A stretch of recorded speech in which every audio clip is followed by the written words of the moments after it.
Hi friends, అభిమానులు మాత్రం కొన్ని సందర్భాల్లో దర్శకులకు అర్థం అవ్వట్లేదా, లేకపోతే దర్శకులు తీసే సినిమాలు అభిమానులకు అర్థం కావట్లేదా అనేది నాకు ఒక ఇబ్బందిగా ఉంది. అందుకే మిమ్మల్ని కూడా మీ అభిప్రాయం అడగాలని ఈ వీడియో చేయటం జరుగుతుంది.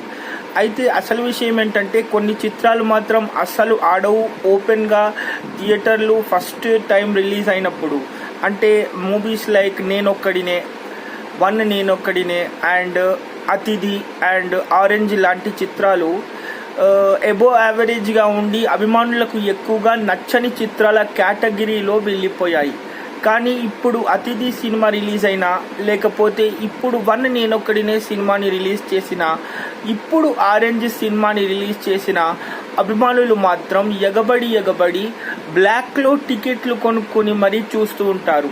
మరి ఇదే ఆనందాన్ని, ఇదే ప్రోత్సాహాన్ని ఒకవేళ డిస్ట్రిబ్యూటర్లకి, ప్రొడ్యూసర్లకి అండ్ డైరెక్టర్లకి కథని ఫస్ట్ రిలీజ్ చేసినప్పుడే కనుక అభిమానులు అందించి ఉంటే, మరి అన్ని వందల కోట్ల రూపాయలతో సినిమాని తీసి వాళ్ళు కూడా మంచి పేరు ప్రతిష్టలు తెచ్చుకునేవాళ్ళు. మరి మన సినిమా ఇండస్ట్రీకి కూడా చాలా గొప్ప పేరు వచ్చి ఉండేది కదా.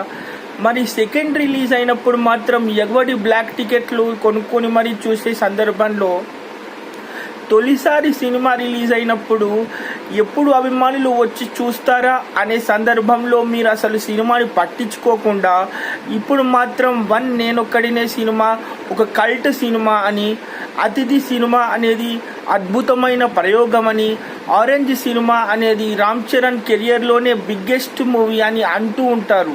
కానీ అవి ఎబో యావరేజ్గా ఉండి ఫ్లాప్ అయిపోయిన తర్వాత, మరి అంత అభిమానం అప్పుడే ఆ తారల మీద ఉండి, ఆ కథల మీద ఉంటే అప్పుడు అవి డిజాస్టర్లుగా అయి ఉండేవి కాదు కదా అని నా ఉద్దేశం. ఒకసారి మీరు కూడా ఆలోచించండి. Stay tuned for the further updates. Bye.